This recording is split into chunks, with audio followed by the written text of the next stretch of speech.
नमस्ते, म Sushil Nepal. STC wholesale मार्केटको ग्राउन्डको 84 नम्बर पसल मेरो। हाम्रो आर्मीको सैनिक कल्याणकारी कोषको भवन श्री जयन्ती निर्माण सेवा कम्पनीले हामीलाई 14 वर्ष 15 वर्षको एग्रिमेन्ट गर्ने भनेर 14 वर्षको एग्रिमेन्ट कागज पेपर बनाएर दिएकोमा हामीलाई आजसम्म आर्मीलाई हस्तान्तरण गर्ने सम्पूर्ण निर्माण सकिएपछि हामीलाई दिने भन्ने कुरा थियो। उद्घाटन गरेर सम्पूर्ण आर्मी सबै पत्रिकादेखि लिएर गएर न्युज च्यानल सबैजनालाई बोलाएर हस्तान्तरण गर्ने कुराको थियो।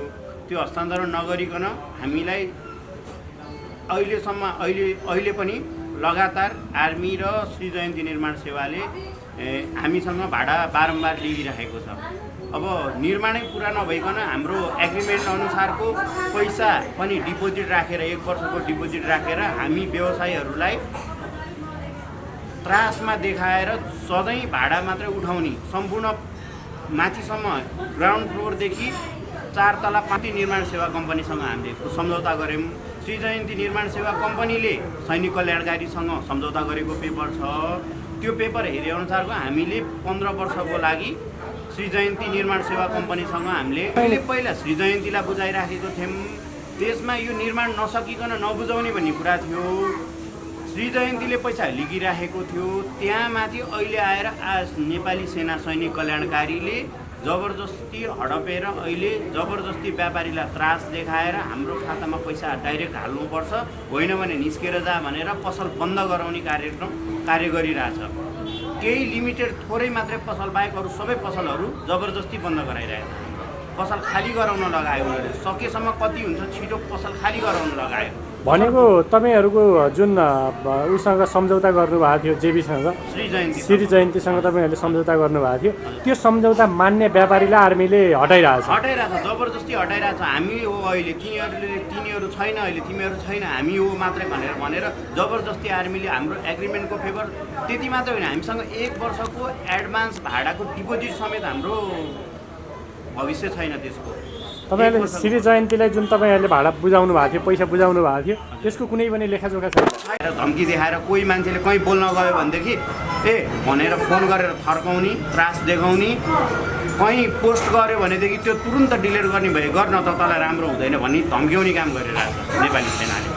नेपाली सेनाको सैनिक कल्याणकारीको त्यहाँ आउनुभएको छ, त्यहाँ बस्नुभएको जर्नल साहबदेखि लिएर गएर सबैजना हुनुहुन्छ। उहाँले धम्काउने भाडा तिर्ने भए तिर, नत्र भनेदेखि तिमीहरूको सम्झौतासँग मतलब भएन, तिमीहरूको 1 वर्षको डिपोजिट कहाँ गरेछौ के गरेछौ हामीलाई मतलब भएन, तिमीहरू लियो हामीलाई दिएको होइन, तिमीले श्री जयन्तीसँग गरे भने श्री जयन्तीसँग गर भनेर भन्छ। लास्टमा हाम्रो 1 वर्षको हाम्रो भाडाको त डिपोजिट कसले जिम्मेवारी लिने, हाम्रो एग्रिमेन्टको जिम्मेवारी चाहिँ कसले लिने।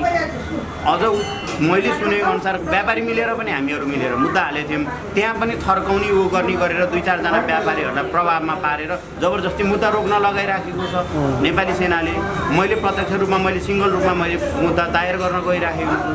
अब हामीले श्री जयन्तीसँग कुरा गर्दाखेरि श्री जयन्तीले नै मुद्दामा अन्तरिम आदेश छलफल भनेर जारी गरेको छ, तर नेपाली सेनाले आफ्नो जबरजस्तीले हडपिरहेको छ। त्यो मुद्दासँग पनि सरोकार राखेको छैन। म त्यहाँ थिएन, पसल मैले बन्द गरिराखेको थिएँ। हाम्रो भाडाको विवादको कारणले गर्दा बन्द गरेको थिइनँ। म नभएको टाइममा मेरो पसल सटरमा जबरजस्ती सामान निकाल्यो भनेर मेरो साथी त्यही सँगैको पसलको सहपाठी साथीले भिडियो खिचेर फोटो खिचेर मलाई पठाउनु भएको छ। नेपाली सेनाको जर्नल साहब हुनुहुन्न अरे, उहाँको केही कारणवश खै के मैले अब दुःखद कुरा सुनेको कि होइन, उहाँको घरमा के भएको कारणले गर्दा उहाँ हुनुहुँदैन अरे, नत्र भनेदेखि मेरो लगभग सटर खाली गर्नलाई सामान निकालेको छ भन्ने कुरा छ। मेरो खातापातादेखि लिएर गएर मेरो करोडौँको कारोबारको मसँग बकाइदा प्रमाण छ, सप्रमाण छ। मेरो भ्याट बिलदेखि लिएर गएर सम्पूर्ण प्रमाण छ। मेरो खातापातादेखि सबै आर्मीले जबरजस्ती लिएर गएको छ। मलाई इन्फर्म पनि गरेको छैन। ल मलाई त इन्फर्म गरेन उनीहरूले त जबरजस्ती गरिहाल्छ। एकजनालाई पनि त प्रशासनलाई शुद्ध जानकारी नदिएको छु। मैले वडामा बुझेँ, वडामा केही पनि खबर छैन भनेपछि मैले सिधै अदालतमा मैले निवेदन दिन लागेँ।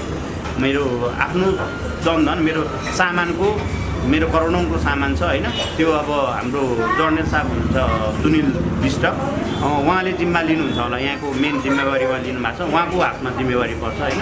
उहाँ लगायतको मसँग छ भिडियो प्रमाण छ, मेरो साथीले पठाउनु भएको, उहाँ 3 जना 4 जना जो सामान उठाउनु जानुभएको छ उहाँहरूको रोबर म फोटो देखाएर म हाल्छु, नाम थाहा छैन उहाँहरूको, मलाई जस्ट त्यहाँको मेन प्रमुख जो हो उहाँको नाम छ, उहाँको नामबाट मैले